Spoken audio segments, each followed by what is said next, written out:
Bright and beautiful music. This is KIXI, Seattle. CBS News next. It's 11 o'clock. CBS News. A big decision is coming from Washington on Wednesday, whether to allow the Concorde supersonic airliner to land in the United States. This is Doug Poling reporting on the CBS Radio Network. It's a very important decision for Britain and France and possibly for America's relations with those two staunch allies. Those countries built the Concorde, and it probably won't be a profitable venture unless it can fly to and from the United States. British and French officials have hinted that relations with the U.S. could deteriorate if the American government says no to the Concorde. It's a dilemma for Transportation Secretary William Coleman, who makes his decision public on Wednesday. Coleman must take into account objections from environmentalists who say the Concorde is too noisy and causes damage to the vital ozone layer above the Earth. The House on Wednesday may vote on a controversial bill to decontrol the price of natural gas. The Senate has already approved such a measure, and President Ford has indicated he wants the action taken. On Tuesday, the House cleared the bill for action. Proponents say it is needed to stimulate production. Opponents say it could mean sharply higher heating bills for consumers. There are reports that 2 Indians have been shot and killed in Neopet, Wisconsin, in the Menominee area where Indians last year seized the Alexian Brothers Monastery. One of the Indians allegedly killed was a defendant in the trial resulting from that seizure. One report says the shooting took place as a result of a domestic quarrel and that a sheriff's deputy was wounded. Secretary of State Kissinger says Angola represents the first time the Soviet Union has moved militarily at long distances to impose a regime of its own. Kissinger said massive interference in the African nation by Russia and Cuba is of urgent concern and will be met by active diplomatic maneuvers. In Cincinnati Tuesday, a federal appeals court listened to arguments by attorneys for James Earl Ray, who is serving 99 years after pleading guilty to the murder of Dr. Martin Luther King. Ray wants a new trial. A top Pentagon official says the Soviet Union is striving hard to gain a nuclear weapon superiority that could significantly change the strategic balance with the United States.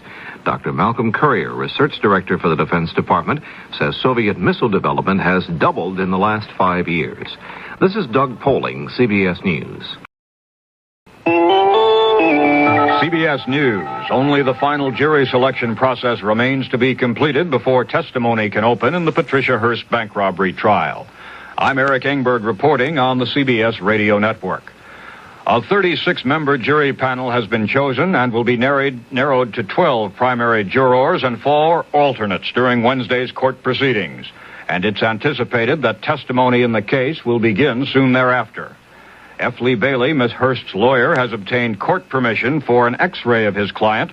He says he wants the X-ray to see if Miss Hearst suffered a fracture when she was struck with a rifle butt by her Symbionese Liberation Army captors 2 years ago. Bailey has said that one of his most important tasks in the trial will be to convince the jury that Miss Hearst was, in fact, kidnapped without her consent or advance knowledge. Secretary of State Kissinger says he is worried that the Russians will interpret America's decision to stay out of Angola as an invitation to meddle in other countries. In a San Francisco speech, Kissinger criticized the Congress for creating what he called a dangerous precedent by cutting off aid to pro-Western forces in Angola.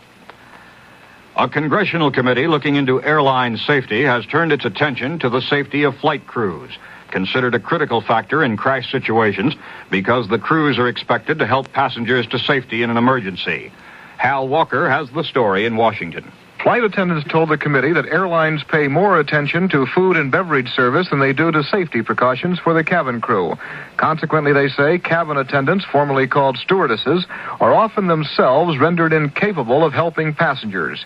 Del Mott is safety director for the Association of Flight Attendants. If we do survive, we're still faced with the unusable exit because the galley components and debris block these exits. Additionally, the emergency lighting fails, our seats fold up and pin us in, compartments fall on us, and the cargo comes loose. We have been emphatic and insistent that our seats and surrounding environment be re-evaluated to provide better protection to us so that we may provide better protection to you, the passenger. Later, airline industry spokesmen will be summoned to answer the flight attendants' charges. Al Walker, CBS News, Capitol Hill. 2 women who had been held hostage by an inmate inside a Canadian prison for 2 days have been released unharmed, and the inmate is back in custody. Tax officials in several eastern states say cigarette bootlegging is costing the states millions of dollars every year, and they say organized crime is behind it. The cigarettes are being smuggled into the east, where cigarette taxes are relatively high, from the south, where they are relatively low.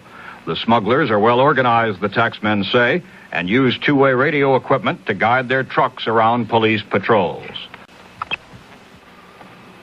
Government experts have just completed a comprehensive study of the things which killed Americans in 1974. The study shows that heart disease and accidents declined as causes of death, cancer, suicide, and homicide increased. The government health analysts say that an American child born in 1974 will live to an average age of 68 if he is a boy, 76 if she is a girl. Another health note, the people who run Mexico City's zoo have decided to give the animals Mondays off. People will not be allowed in to stare at the 315 different kinds of animals in the zoo on Mondays. Zoo officials call it a health measure. Many animals, they say, get nervous, sick, and sometimes die from the pressures of being on display 7 days a week. I'm Eric Engberg, CBS News.